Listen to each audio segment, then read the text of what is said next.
This is Ronan Schnidman, publisher of Fraudbeat, with Gilit Saporta, VP Product Management for Fraud and Quality at DoubleVerify. Gilit has had over a 2-decade career in fraud prevention. She's also the co-author of Practical Fraud Prevention and the soon-to-be released The Fraud Fighter's AI Playbook. Gilit, how are you? I'm great. How are you?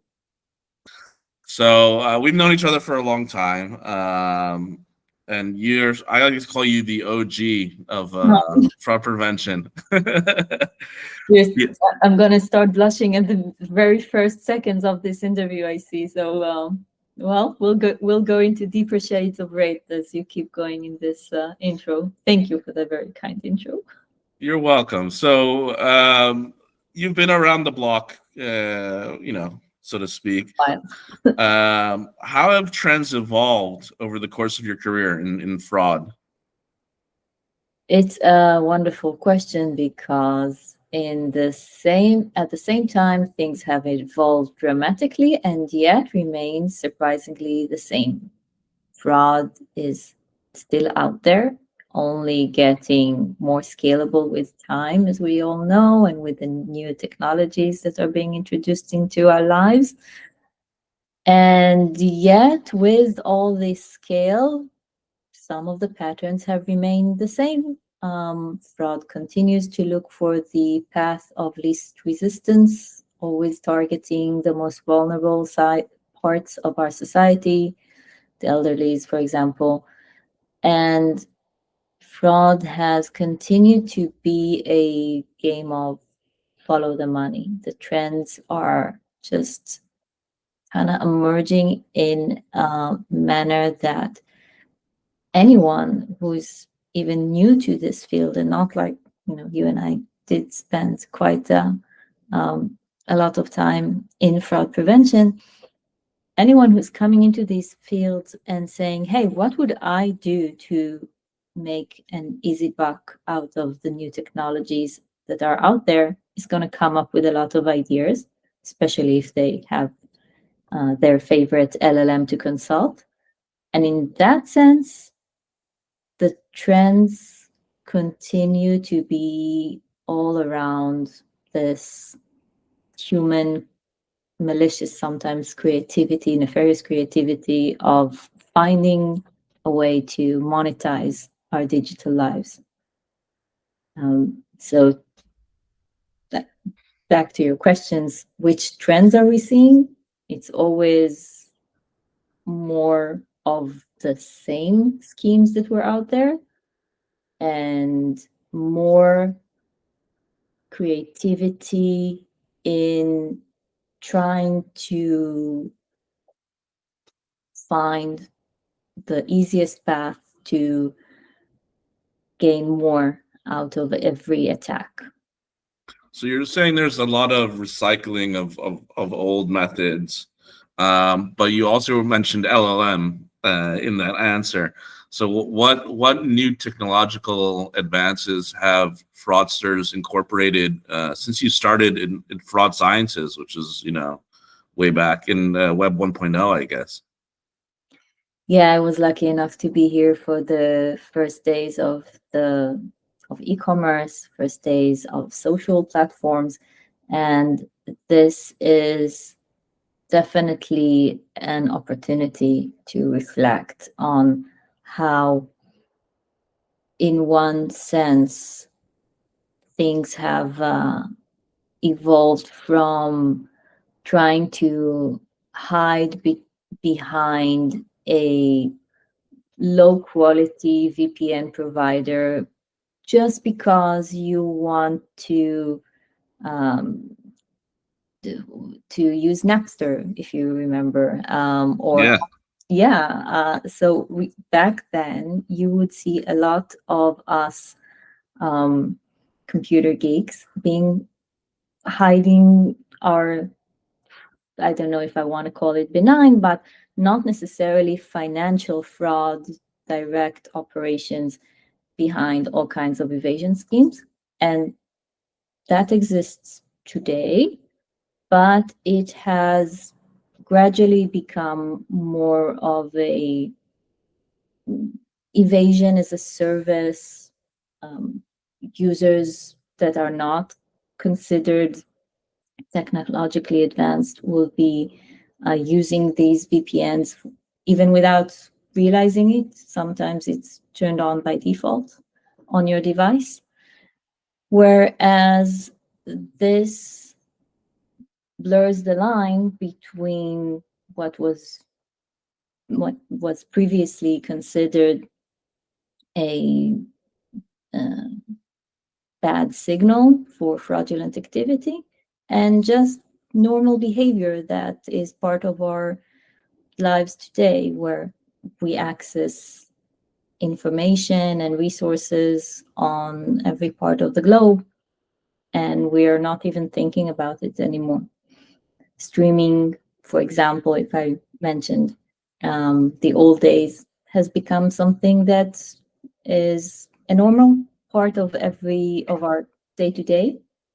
And then when we do see sophisticated fraud schemes, one of the challenges that I don't remember having back in 2005 when I started this journey, one of the challenges today is to make sure that you make sophisticated fraud schemes easy enough to understand for the organizations who get hit by them and by the consumers who get hit by them. It's not as easy to explain, I think, as it felt back then. And yeah, as I mentioned, Let's dive in. Let's dive in on that a little bit, because you worked at a variety of very interesting companies, and especially the current one, DoubleVerify, is very different from the one you started at, I would say. So what are the differences and the similarities between your work at Fraud Sciences and then PayPal? And I guess Forder, I would have all three of those like under one bracket, and then Simplex, which is its own thing, and then DoubleVerify. That's how I would divide it. But you can divide it however you'd like. I've never tried to divide it into sections in that sense, because it felt like in every part of my journey, from, like you mentioned, Fraud Sciences, and then PayPal was very payment-driven, fintech, just protecting people's accounts and credit cards from being used without their authorization. Forder, I agree, protecting the consumers and the e-commerce merchants and fintech operations from the financial impact of these fraud schemes. But then both Simplex, that came afterwards, a cryptocurrency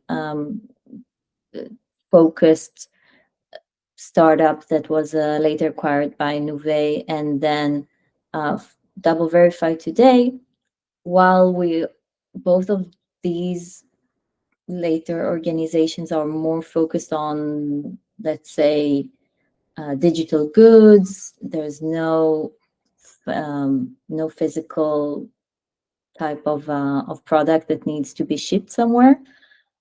These are still areas where the first step of being scammed, for being a victim in all of these operations where I was lucky enough to take part of, the first part is to trust someone that is just lying to you. And that goes back to how senior citizens are going to click some promoted campaign on social media that will take them either to something that will convince them to buy a fake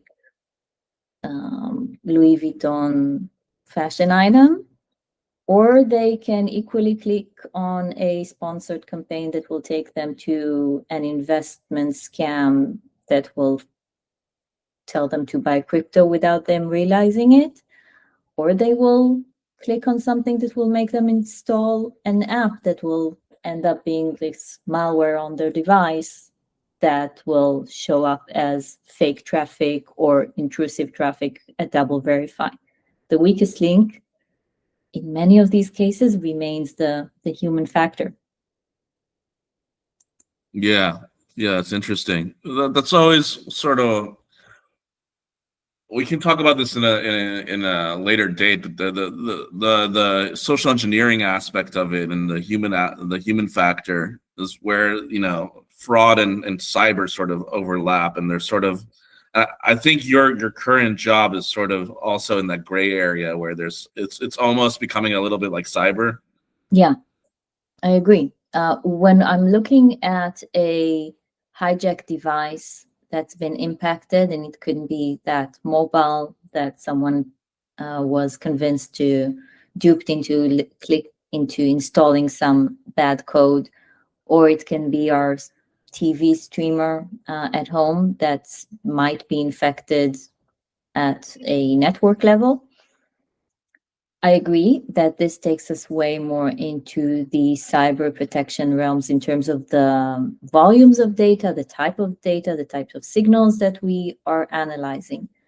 Surprisingly enough, or at least this is my interpretation of the analytic side of our playbook to mitigate these cyber attacks.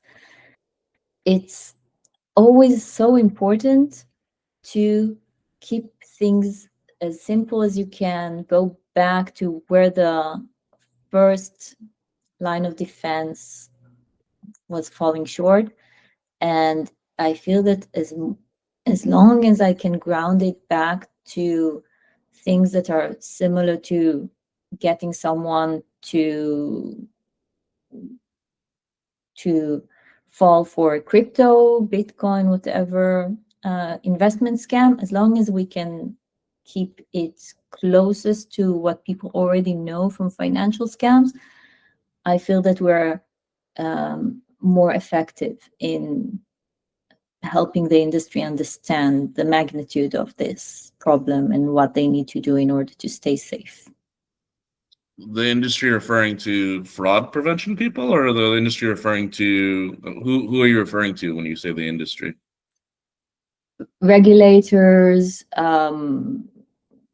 brands that need to make sure that they don't invest in media budgets that keep powering these fraud operations, platforms. Gotcha. So anyone who's not as passionate about fraud as you and I obviously are, our community, we're vigilants in our passion to fight fraud anywhere, right? Yeah. But the world of the creator economy usually is super psyched about new technological opportunities. AI is the greatest example. And they always want to race forward as quickly as they can and open up more opportunities for revenue, which makes a ton of sense. However, you and I are likely always going to be the ones saying, okay, just make sure that you're not bringing in the huge loophole for fraud to sneak through. Right. And so then let me ask you, someone who's trained, I think a good deal of fraud analysts in your time, what traits or skills are you looking for in a fraud analyst, whether it is to be able to explain that to the internal stakeholders, or whether it is to catch the bad guys? What set of skills are you looking for? In hundreds, if not thousands, of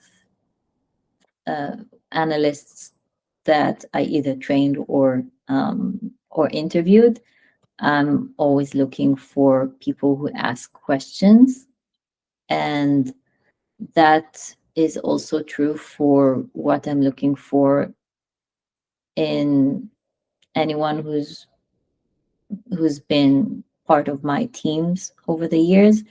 we are always looking for that person who is going to first ask for the false positive scenario. Any piece of data that you're trying to put together into this puzzle that tells your story, right? You're always looking for the good story and the bad story. What could be a plausible, complete, cohesive explanation for this set of details to exist in a reasonable scenario? I'm looking at things like if someone is looking at the browsing activity coming from a university in Pakistan, that doesn't yet tell me all the story about what this piece of evidence is trying to complete in terms of intent. We're always looking for user intent, even if it's not a human user, even if it's an agentic bot interaction. What is the intent? What kind of prompts may have started this behavior? That's And interesting. Yeah. yeah, I never thought of it on the agentic level. That's actually very interesting. it's critical to be able to think like an agent as well these days, because they are very often not very sophisticated manifestations of the original user prompt that that started off their journey, and bots will be agentic AI interactions. They'll be clicking excessively to try and complete some interaction. Classic example, I ask Comet, for example, to try and add something to my shopping cart. And that particular brand of shampoo, the store ran out, but the agent doesn't have the common sense to stop after trying once and seeing that the product isn't available. They keep trying, and they start looking very quickly. They start looking like a bot attack or like a DDoS attack, just because they're trying to be a very good, obedient bot and complete the task that I've asked them to complete. So back to the question of what we're looking for, we're looking for always the ability to ask questions of imaginary, to imagine these scenarios and to think about what might be another explanation for what we're seeing. And this is also something it's so hard to stay motivated and keep asking questions when you're super busy, but that I think that is the part that keeps us effective. Mm-hmm. Interesting. All right. Last question, but probably the best one. I saved for last. If you could give yourself professional advice at the start of your career, knowing what you do now, what would you tell your younger self?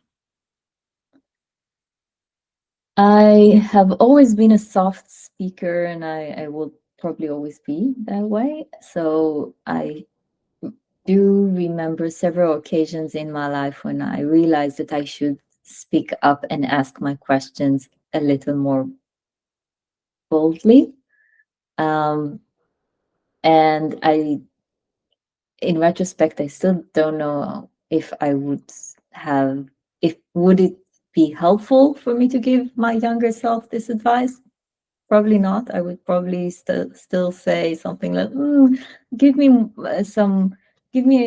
2 months to learn this domain well enough in order to ask a smarter question, or to feel more confident. And as I'm speaking up on this wide forum of 20 investigators that everyone seems smarter than me, the imposter syndrome is always going to be there. Yeah, I was gonna say that sounds like imposter syndrome. Yeah. We all have it. Wow. Yeah. Yeah. No, it's crazy though that you have it. That's wow. Okay. Anything else? Any other tips you would tell? Maybe not to your younger self, but to the people starting out today. I think that this ability to ask questions boldly is helpful for juniors as they are starting to find their first roles in the industry. It's very hard for juniors to come in. It's becoming harder. And I think that part of my motivation, and I think your motivation, to keep investing in the community of fraud fighting, releasing awesome content like you always do, writing books like I really enjoy doing, and being there on these meetups, following up with people, coming up to people during the coffee break of every meetup and every conference and ask smart questions. That is still something that I use personally to find new candidates. I still hire juniors, even if I am looking at a team of these cyber experts and people that are like jaw-droppingly brilliant and well versed in what they're doing. I see the value in juniors, and I think I would not lose heart if I were a junior in this field. I wouldn't give up on fraud analytics. It's going to be here for a good chunk of time as an opportunity for new people to come into the industry. I want to just zoom in on one comment you said, like as a throwaway, but it's super interesting. You said it's going to be harder now for juniors to come in. Why is that? Because of AI, or is it something else? Yeah, it's a big part of it. Senior management across nearly every organization does expect AI to replace the more junior levels of data-driven work, basically, because in essence, and I see this in my team as well, yes, we are able, and we do certainly use a lot of AI to do the manual part of the investigation, to confirm if a pattern that we're seeing today is similar enough to the patterns that we've seen yesterday. Because, okay, 2 months ago, not super sophisticated fraudster was trying to sell fake traffic using one list of some fake streamers or devices that they think they can pass off as human behavior. And next week, they're going to turn to a new variant, a new list, a new resource set. And you really don't need a junior analyst to have this kind of manual, fairly simple investigation of detecting similarities. It's not just AI, right? Clustering models have been doing this pretty successfully for a good, 5, 6, 7 years. So I don't need that type of roles to expand my team or my investigations. But I do very much need people to come in with inquisitive minds, to think about to be the red team, really, of any fraud operation, fraud prevention operation, of course. Yeah. And that is where I think, yes, it is harder to come in with the sufficient level of curiosity and motivation to win this kind of opportunity, but it is in no way extinct. It's just the next phase of evolution for fraud fighters. Okay. I think we can end on that note. Cautious, a little bit optimistic, a little bit not, but it gives people a good idea of where things stand. Okay. So Gilit, thank you very much for the interview, and we look forward to your book that's coming out. Can you remind me the name of the book? It is the Fraud Fighters playbook for the AI era, for the Gen AI era, co-authored with Shoshana Marani and Chen Samir, my partners in crime in back from Forder days and PayPal days, and published with O'Reilly. It should be out in print towards the second part of 2026, and the early release chapters are already out there, so we're happy to hear any feedback.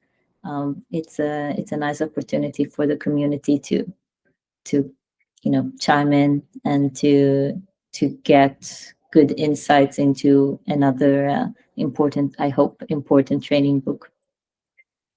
Okay, thank you, Gilit. And this is Ronan from Fraudbeat. Take care, everyone. Thank you.